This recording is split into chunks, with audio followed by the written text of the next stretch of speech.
Well, welcome everyone to another 1350 interview. Today we're joined by the Reverend Dr Gerald Bray, who has an extensive background in Anglican ministry and teaching, and he's going to talk to us a little bit today about what it means to be an Anglican, what does that look like in our day-to-day lives, how we share that with others.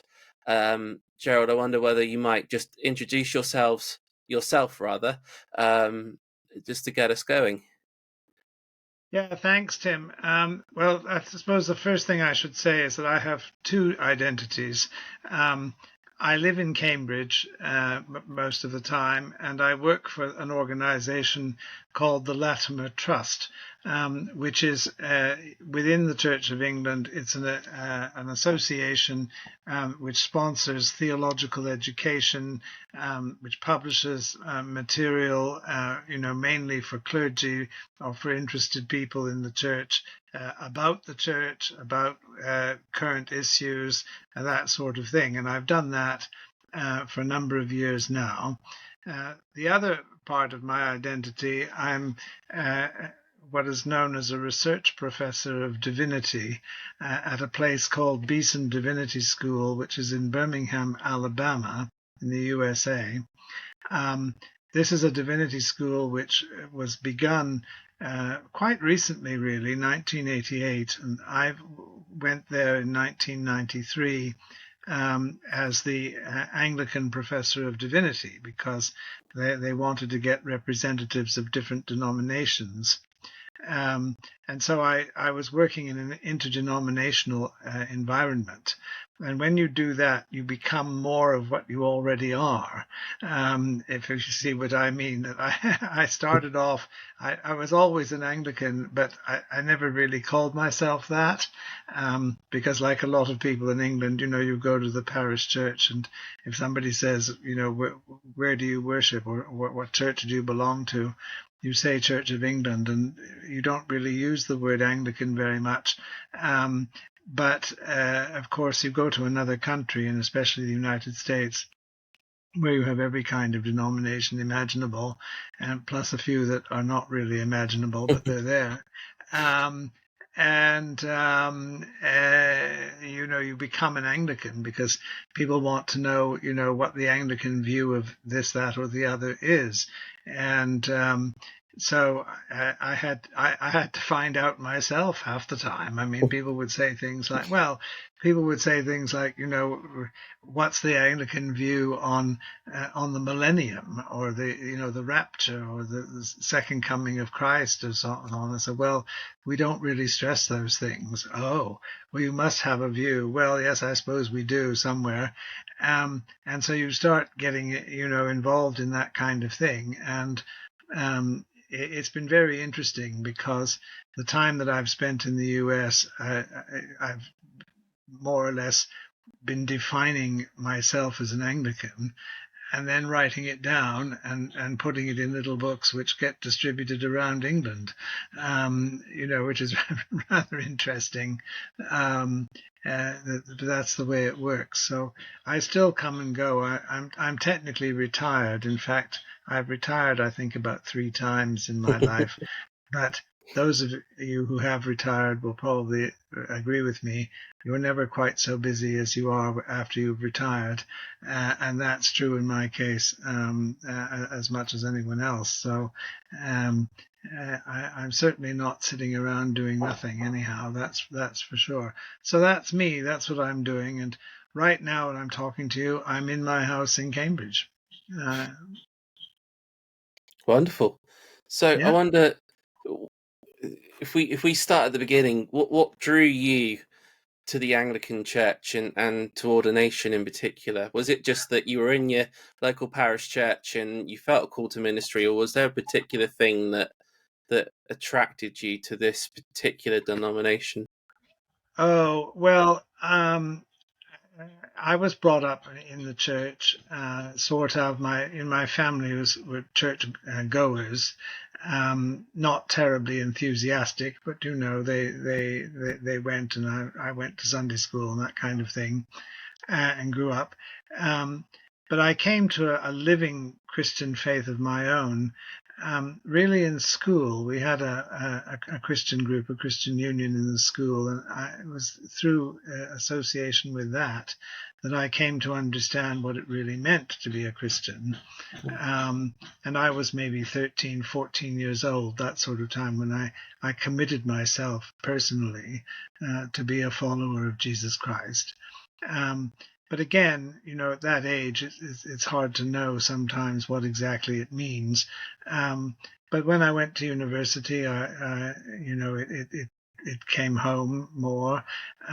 But I was involved in activities in the university, but not so much in a local church at that time. It was really when I went to do postgraduate studies in Paris that I actually joined a church, and that was the local. Well, it was the British Embassy Church at that time.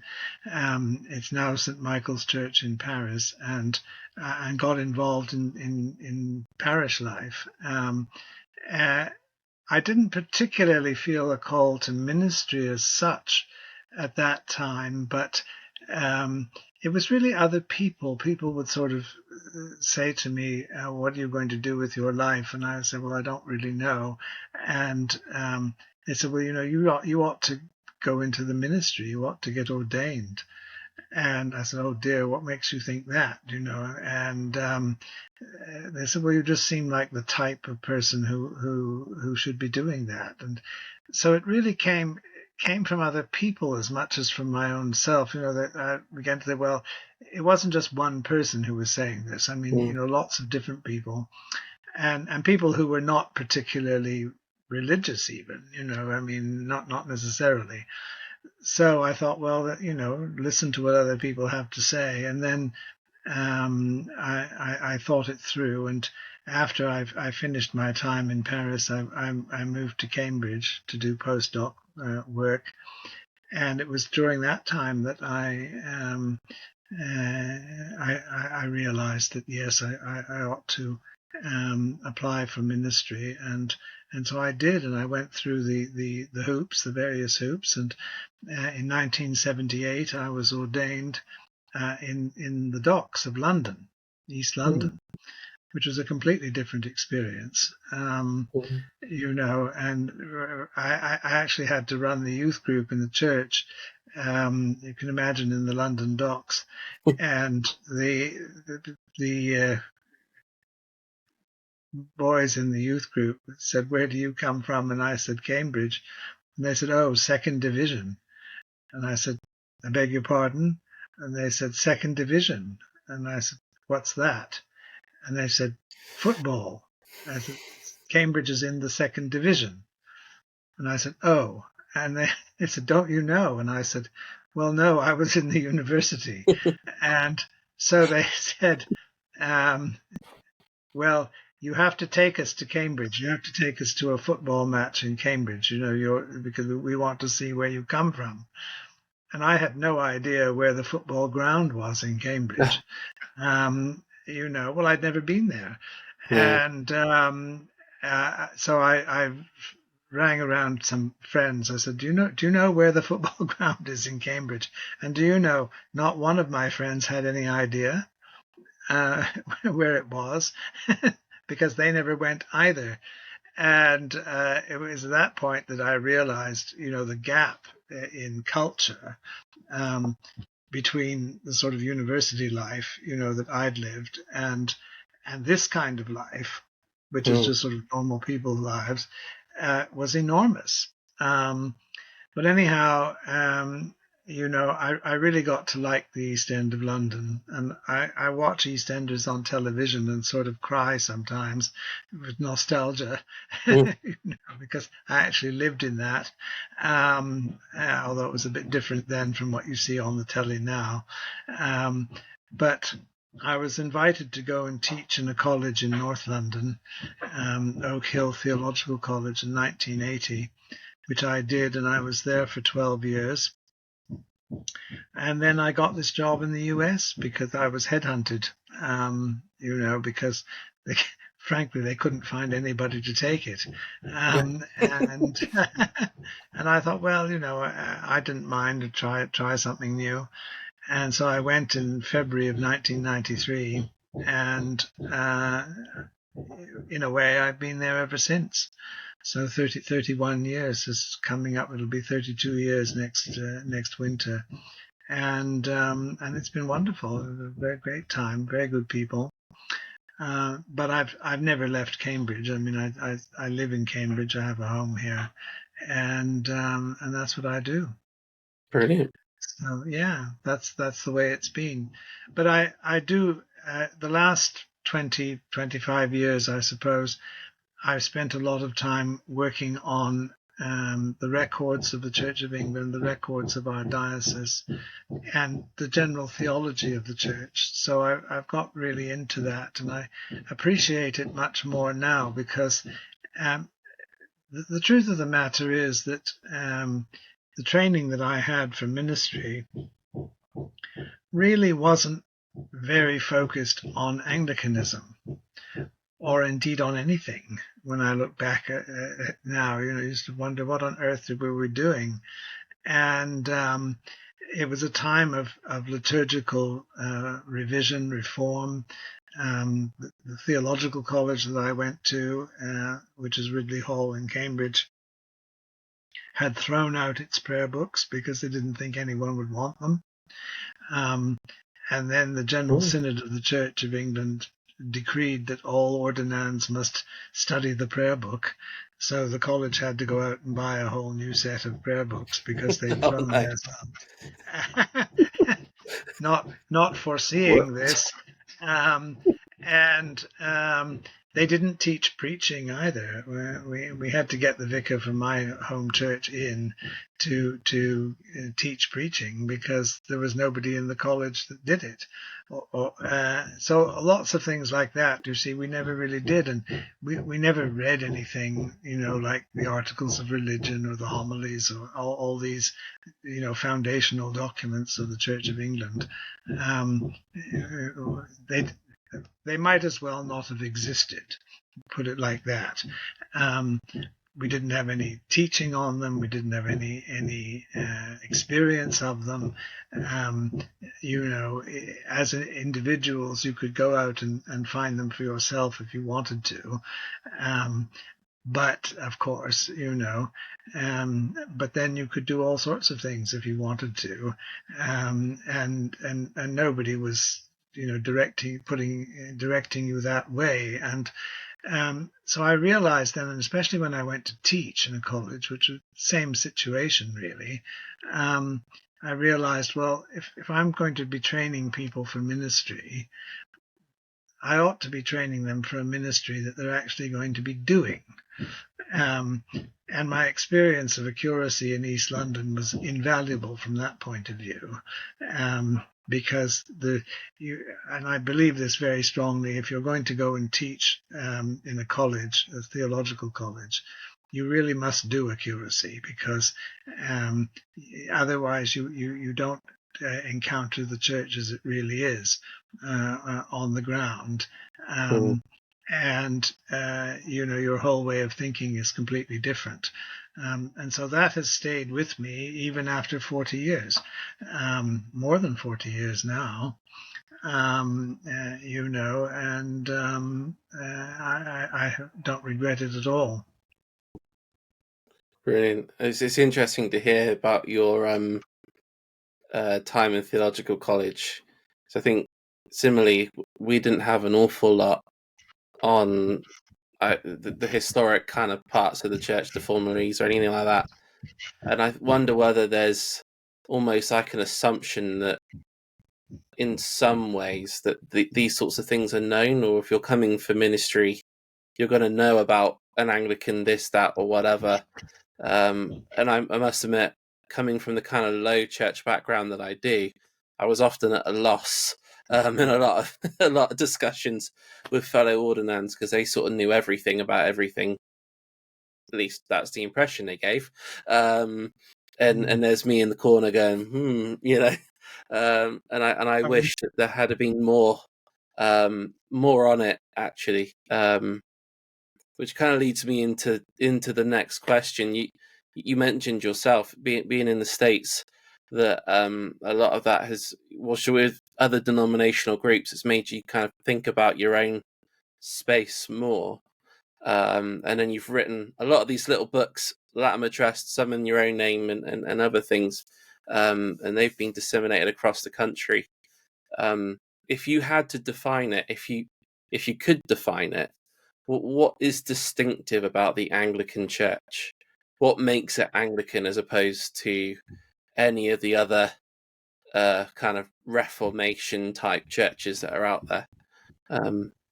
Yeah, well, there are various things. I would go right back to the very beginning and say that the Church of England began as a missionary church. Augustine of Canterbury, who was sent from Rome, by Pope Gregory the Great back in 597 to become the first Archbishop of Canterbury, was sent on a mission. And that mission was to convert the English and establish Christianity in what had been Roman Britain, and of course at that time had been Christianized, but the Anglo-Saxons came in and upset all that, and so Augustine, was sent to reestablish, in effect, the church that had disappeared, or at least on the surface. And from the beginning, that was his mission. And the thing that characterized it, I think, then, and has characterized it one way or another ever since, is that it was really from the top down. Augustine went to the King of Kent, who was in Canterbury, which is why he ended up in Canterbury. He was supposed to go to London, but that didn't work. And it was basically through the influence of the king and his wife, who was a Christian already, that he was able to preach the gospel that he preached, and that the entire kingdom was converted.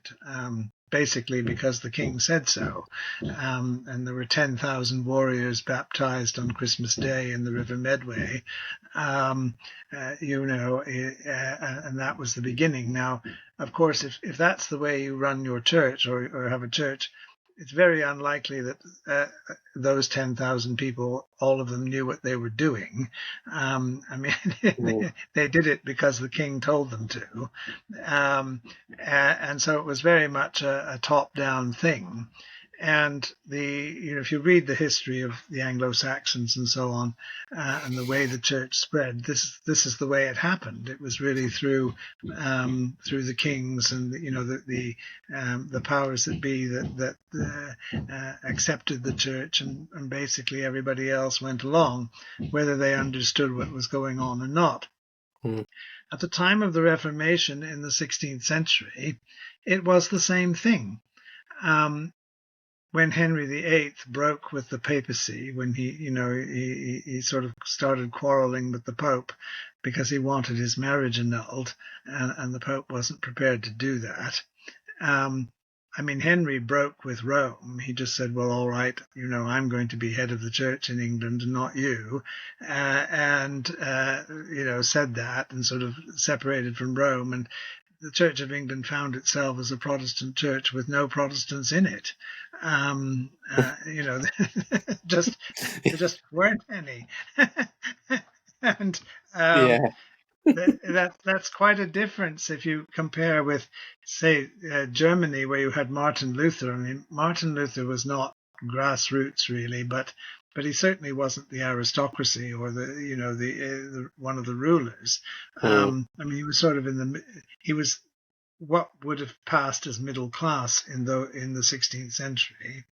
And he had a popular following. He went out and preached and taught, and people followed him. And basically his movement imposed itself, and the rulers of Germany that accepted, Luther, were doing so because for them it was politically wise to go along with what the people wanted.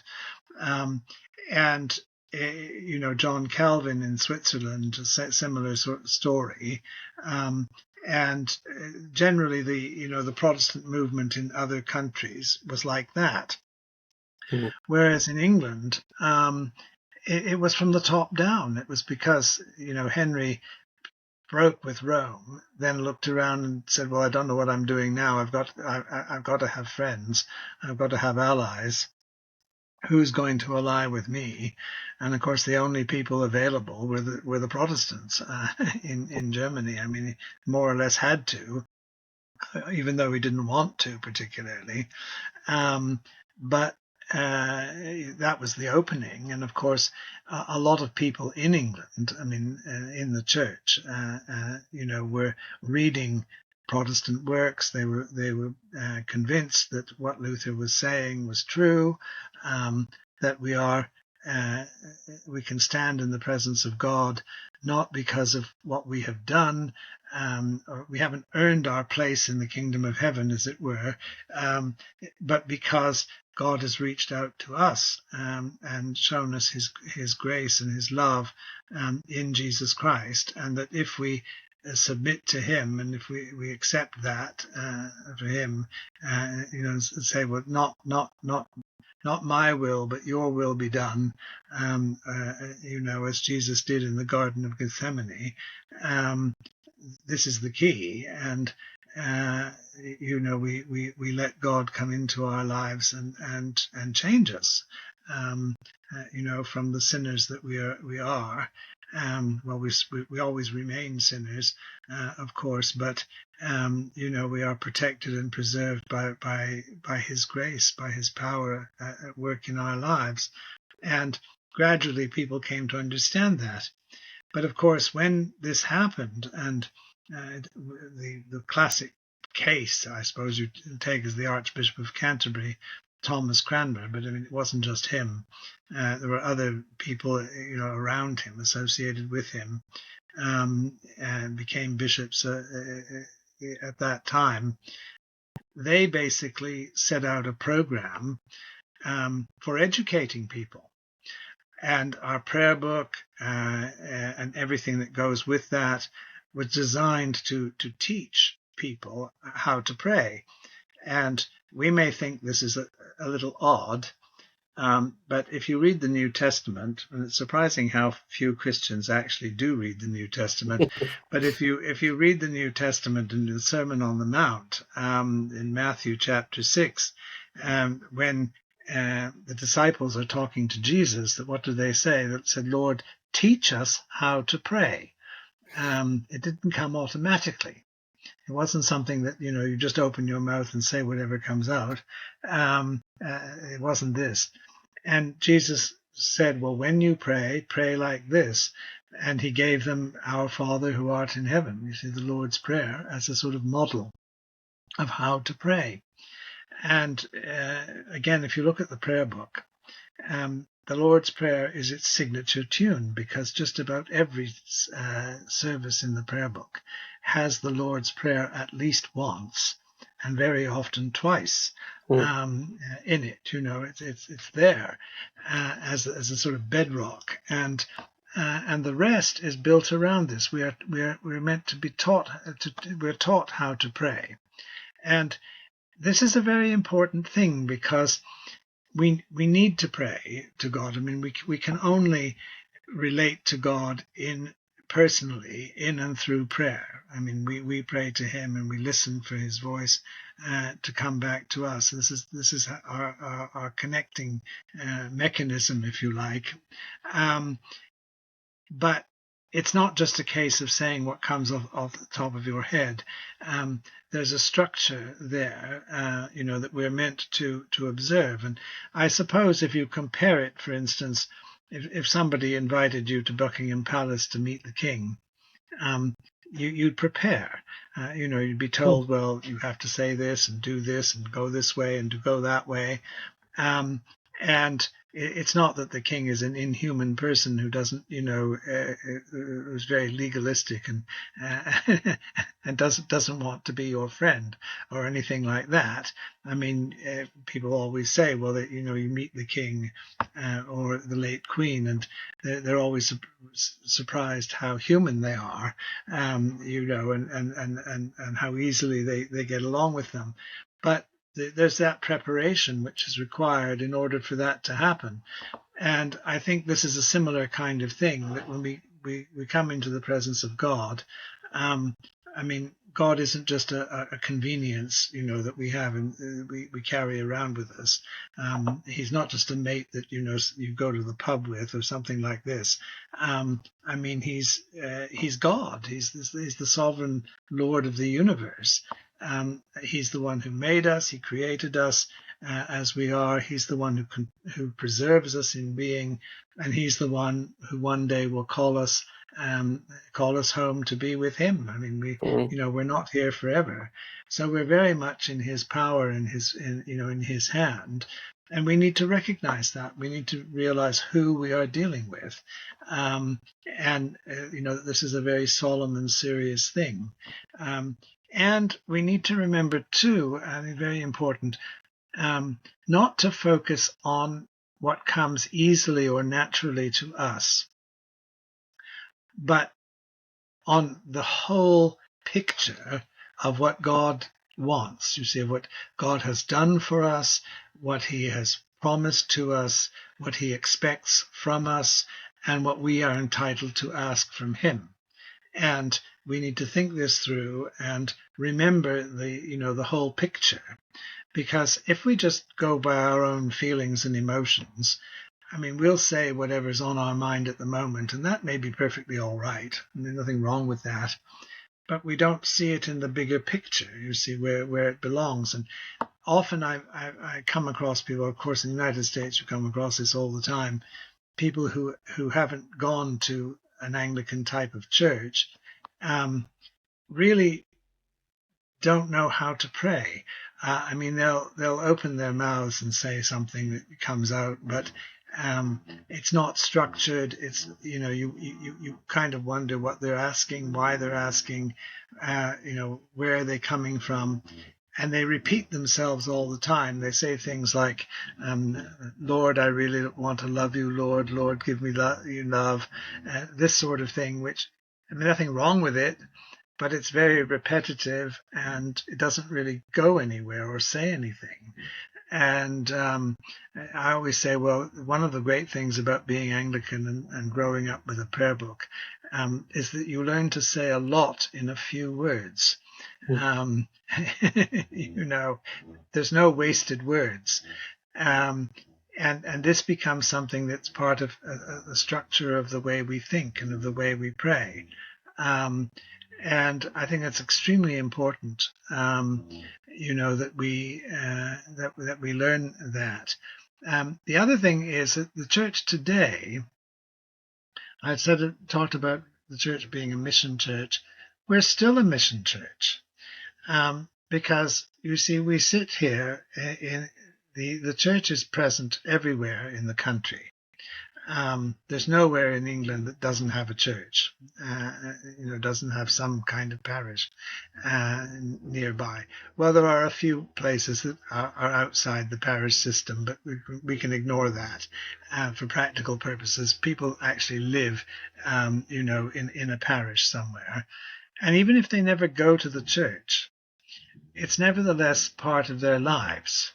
I compare, when people ask me about this, I say that non-Anglican churches are like clubs. You join the club, you pay your dues, and then you kind of organize the club according to what you want.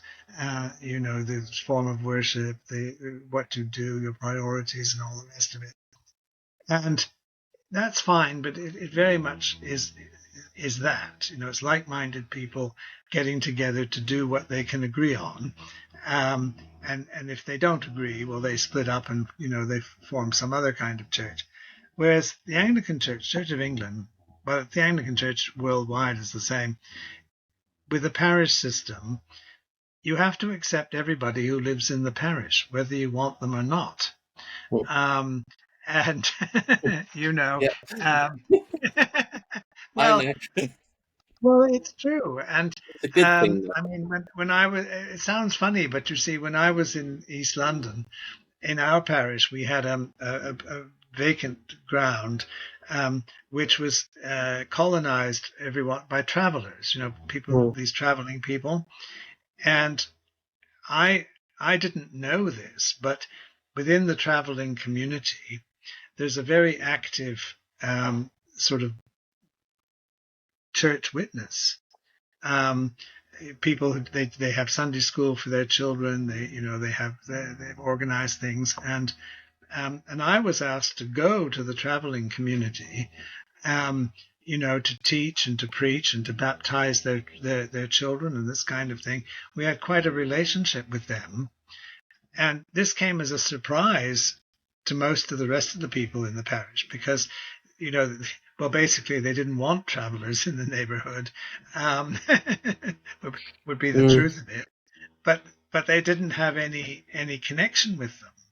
These were oddities, strange people who just happened to be there, and could they please move on somewhere else? Um, but we in the church were involved with them, and we had to be. And I learned from that. You see that you don't choose these people. You don't. This is something which is given.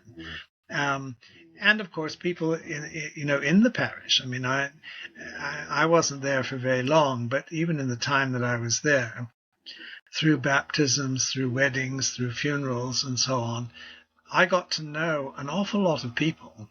In the parish, and I was recognized and would have connections with them of all sorts of different kinds. And although people might ignore me most of the time, when they needed something, they would come. And I say to people about this, I said that in a way, a Church of England parish church is a little bit like the public library, in the sense that it's there. It's a public institution. Nobody quite knows who funds it or who runs it exactly. You don't really know. And you probably don't go very much. I mean, you might have been when you were in school, you'd be taken on a trip to the library, and so on. But it may not be somewhere that you go very often. But there's always a core group that keeps it going. Um, and if it comes under threat of closure or something, there's a lot of opposition. People don't want that. They want it kept, even though they don't actually go there, because it's some sort of deep level. It's something that is part of their community. Now, I'm not saying that's a good thing necessarily. I mean, it would obviously be much better if people did go and use it and so on. But it's something that is a feature of our church, and it is our mission field. As people come, we have to believe that they are coming because somehow or other, at some level or other, they want to connect with God. Whether they understand it or express it in that way or not. And it's up to us to make that connection for them. So, we accept and we receive whoever comes, and deal with them. We don't turn them away because they're not suitable members of our club. That mentality just isn't there. And I think this is what a lot of ordinary people don't really understand. Because you might think if you just go to church on Sunday or don't go to church on Sunday, that your vicar does nothing, has a service or two on Sunday morning, and that's about it.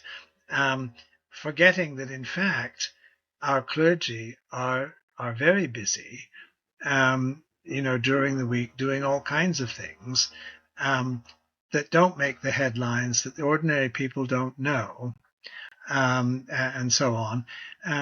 But when the chips are down, somehow or other, this surfaces.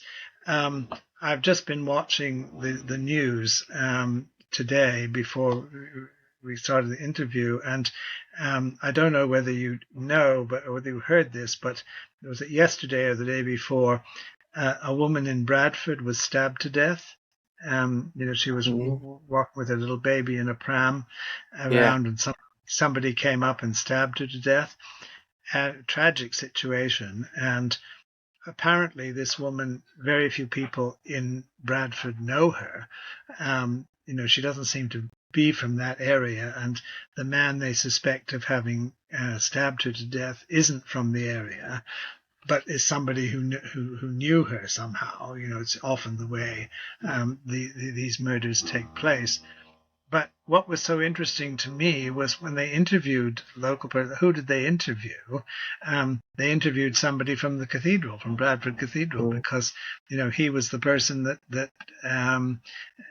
the go-to person for that sort of thing, and he did very well.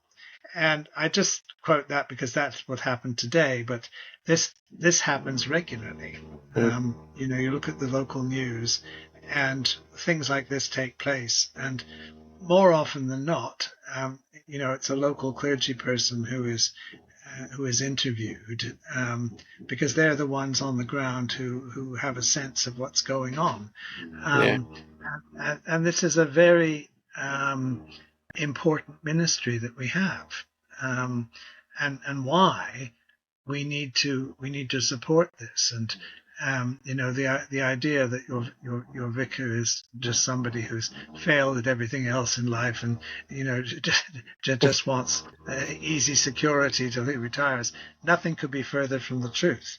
That our clergy are very heroic in many cases. I mean, if they're doing their job, it's a very hard thing to do. But it's because our church is a mission church. We are missionaries to our own people. I think that's interesting. I mean, the idea of the Anglican Church being a missional church might feel a little bit alien to some, because we kind of might see churches, it's been here for so long, people come to us. But actually, as you say, when we think about the times when the church is called upon, vicars are called to speak about community life or weddings, baptisms, funerals, the kind of it's to us predominantly that people will turn. And I think there's almost a security, isn't there, in knowing that the church down the road is there for you, even if you're not a regular goer. You can call upon something. Whereas you may not have that, with the local independent XYZ, don't want to name one, but if there was one down the road from you, you rang up and said, can we have a wedding? They might turn around and say no. Whereas we will welcome everybody in one way or another. Right. That's right. I mean, yes, other churches that you just don't know what's going to happen. That's very true. And also, I mean, as I said earlier, I mean, I was in East London, in the docks of East London, and during the time I was there, a lot of the local services, the GP and various sort of social work agencies and so on, basically pulled out. Because it was dockland, it was poor, down and out, full of immigrants, this, that, and the other, and these people didn't want to get involved, or they couldn't find people to go and work in those areas. But we in the church stayed. We were there.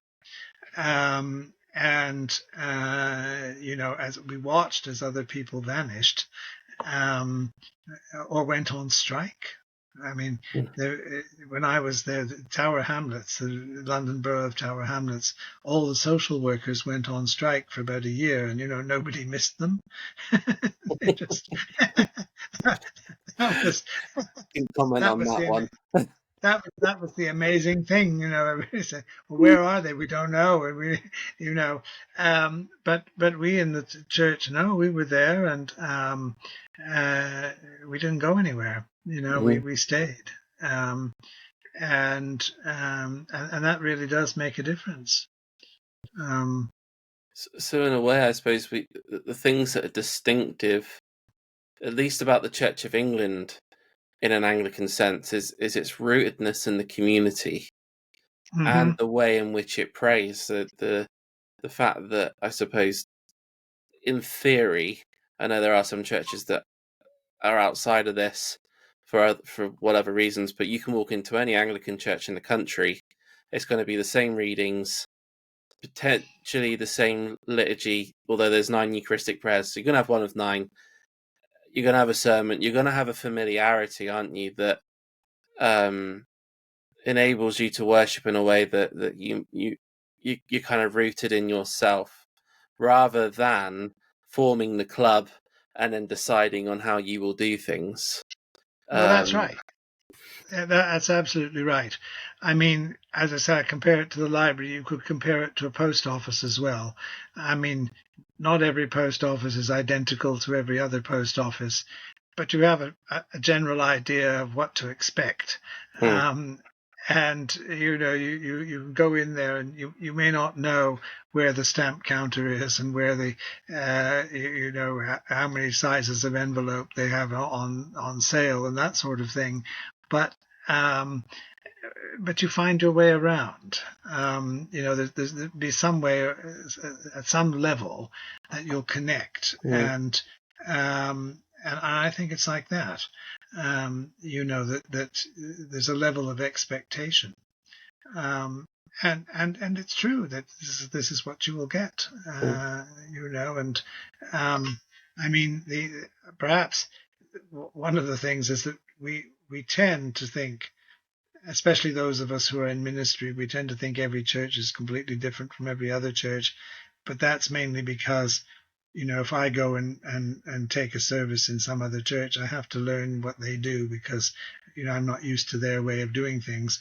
So I notice these things, that notice the differences. But the last little while, I've been going around churches in our local area that some of them I haven't been to ever, or I haven't been to in a very long time.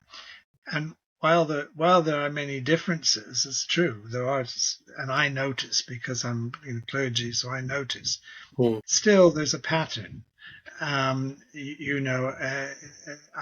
can fit in, and I know more or less what's coming. And I imagine people who haven't got special training, well, they might notice the odd thing here and there that's different from what they're used to. It's not all that different. Um, you yeah, know, I think we exaggerate these things. yeah. I mean, there's obviously a uniformity in the way in which we that comes from the rubrics within the liturgy and the prayer book, and the more modern common worship stuff has a set of outlines. Even within its flexibility, there's barriers, isn't there? You can bounce off of. But something that struck me, particularly in training, and then again in IME, the second sort of part of training as it is now, um, is that there's no like manual, as it were. So when we came to do how do you do Holy Communion, there was no set way. What we had was 30 curates in a ring with 30 TIs, training incumbents, and a chap in the middle trying to say you're all right and you're all wrong. Um, Mhm. just as long as you don't flap your arms around too much and do too many crosses, you're fine. Was kind of what it boiled down to. And then, Yeah, and then yeah. because I'm of the COVID generation, I was ordained just as we came out of that. Something that we were looking at, and church was coming back to using, to receiving the elements, and in Hmm. particular, how do we do wine now that we're not, no one really wants to drink, all these sorts of things. And I asked the question, and I didn't get a response in that we can't use the shot glasses or whatever they are because it needs to be one vessel. But why is it that we can use lots of mini hosts? And all I got was it's made from the same flour or something as a response. But I walked away and thought, well, how can you possibly know that every host within one box, when they're that small, has come from the same the same plant's flat? So there's like there's a uniformity, but with also a kind of a lack of it, I guess. And I wonder whether that's partly the rejection of kind of like the Roman Catholicism that came before the church didn't want to decree and have a long catechesis and all the rest of it like that had come before, and also that we kept some of those ideas. I don't know whether you could Yes, I mean stand on that.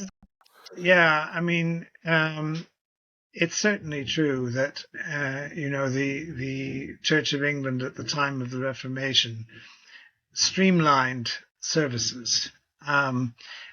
They kept what was necessary, what was essential. The whole idea of the prayer book, of course, was to put something into people's hands so that they could follow what was going on. It wasn't just the priest, up in the front, sort of doing the magic, whatever it was that he did, and everybody else just looking on, having no idea. But they were meant to participate and, pray together, say the prayers together. And we're so used to that now that we forget that, that there was a time when that didn't happen, when congregations were spectators rather than participants. That's important. I mean, on some of these other things, well, I can tell you a story. When I was priested, I actually served my title when I was ordained in a very high church in London. And of course, that's not my tradition, but that's where I was. And I've never regretted it, because what I learned was I learned several things, but one of the things I learned was to take worship seriously. It's not just happy clappy, do whatever you want, fall off the seat if you feel like it kind of thing. Everything's got to be, done decently and in order. So I learned that. But I also learned that the average person doesn't necessarily perceive what you're doing in the way that you do, as the person doing it. And when I was priested, I had to take communion, and my first communion, celebrating, the Eucharist.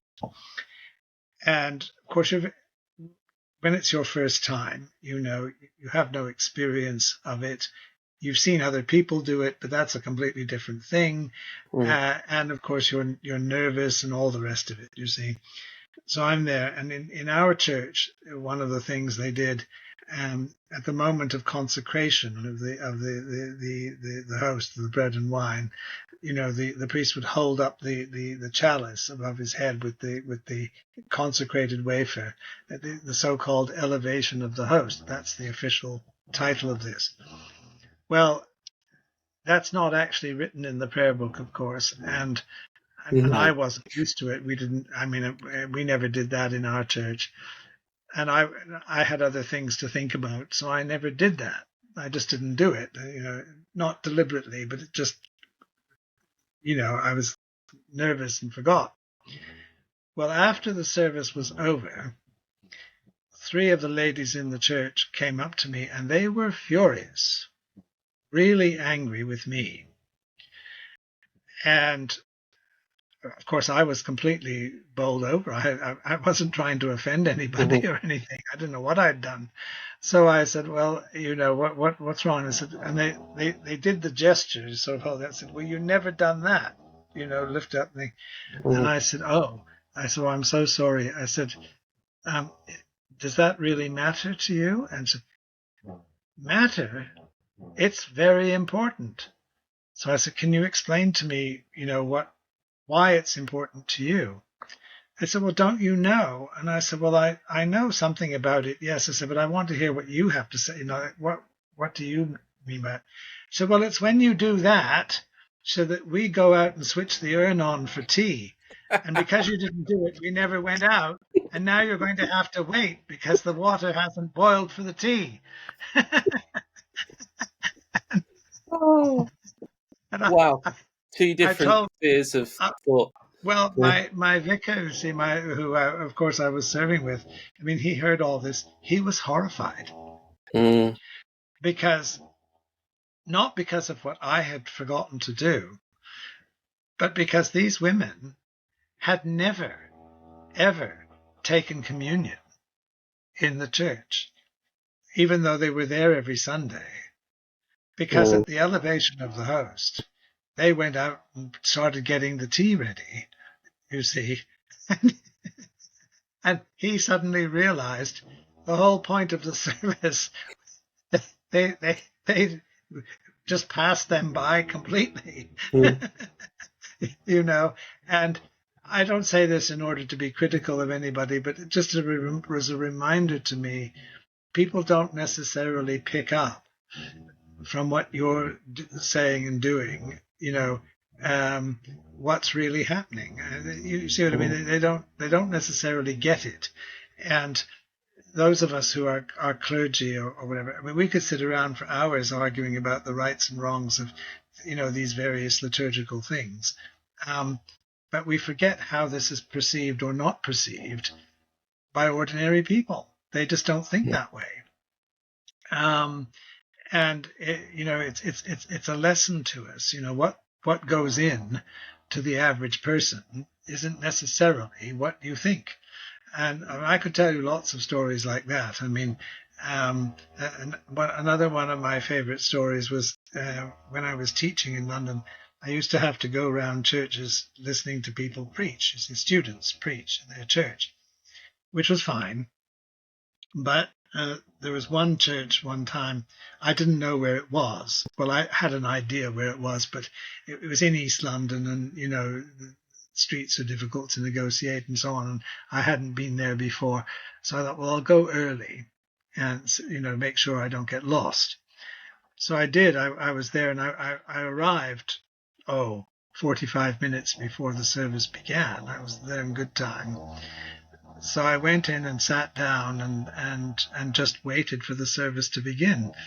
And about 10 minutes before the service started, one of the wardens or ushers or whoever it was, sidesman, came up and said, "Excuse me, sir," said, "you'll have to leave now." Said, "There's a service starting in 10 minutes."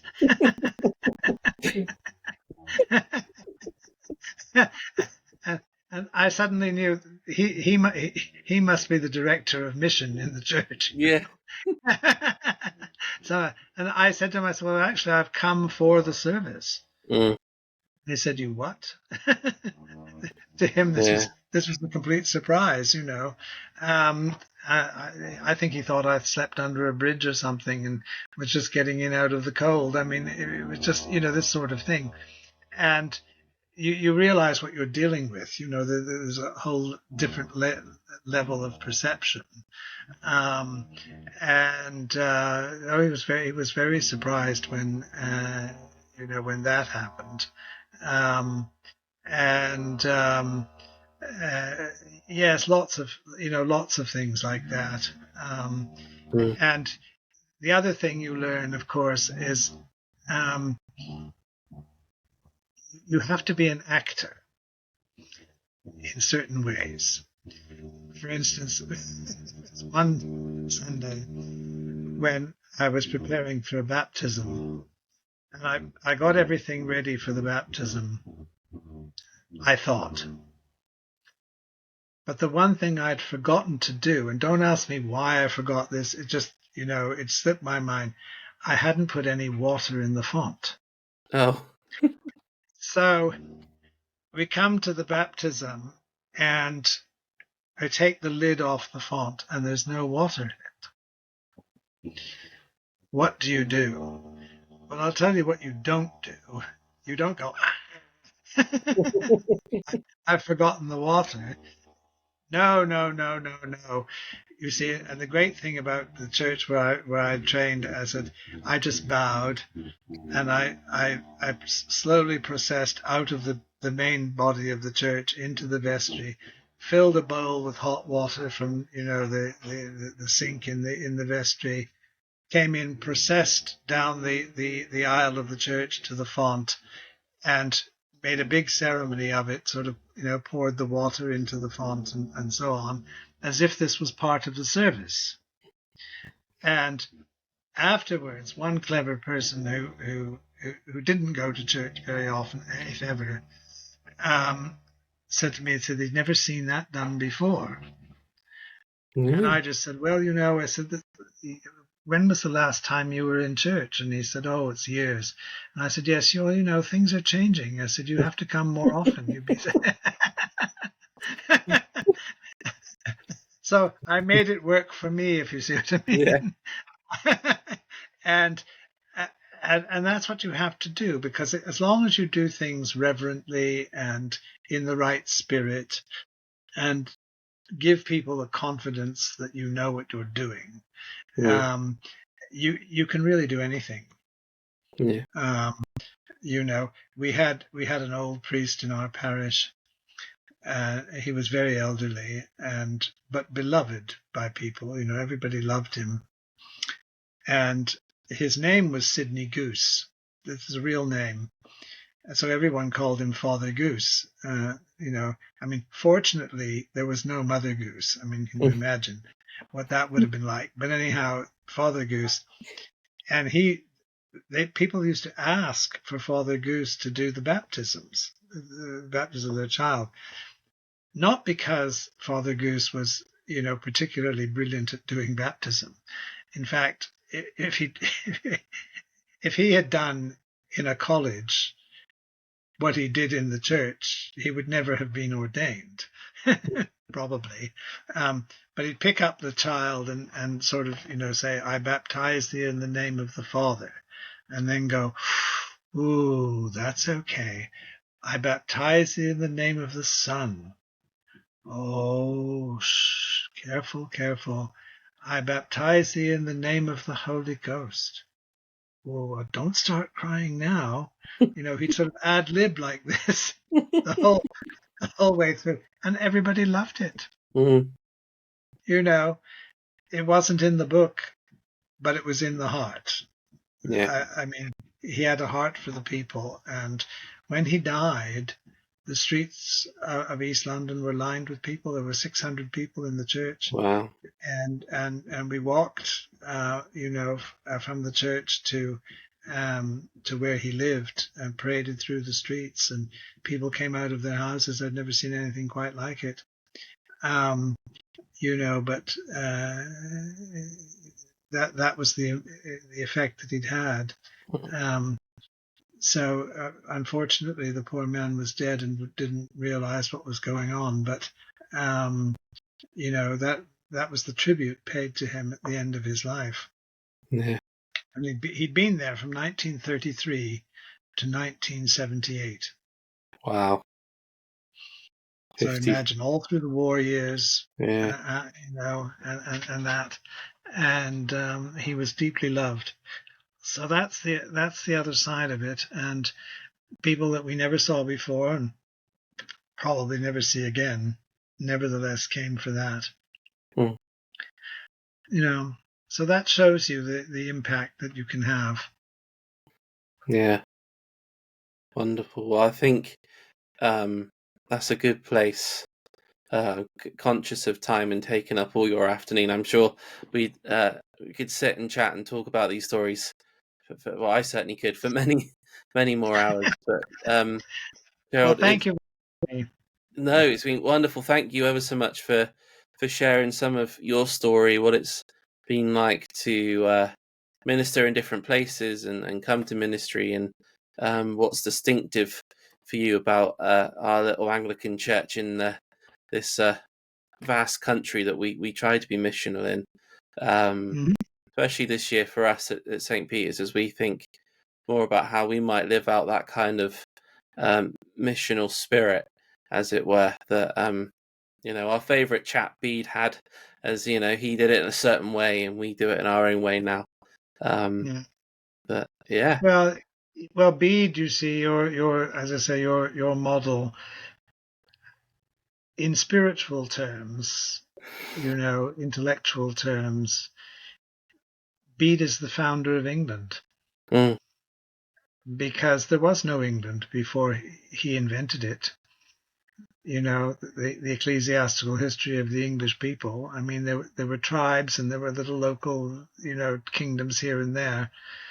But he was the one who had the vision for a nation, and he saw the nation as created by God, mm, um, in a very special way. And one of his arguments was that, um, in God is doing a new thing. And if you read the histories, of Rome and Greece, and even in the Bible, there's no mention of the English. Um, you know, the, the English nation was the creation of the Christian church. mm. There wouldn't be an English nation otherwise. Well, I think that's a brilliant point to end it on. And I'm sure forever and a day we will be repeating that at St. Peter's.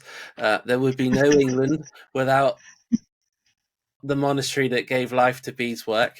I'm sure Well, we that's can true. twist it for our own benefit. But Or it would be a very different place from what it is. it would be, yeah, Yes. definitely. I mean, there'd be something there, but it would be different. Yeah, great. Well, I'll hit the stop button and yeah, thank you very much. Thank you.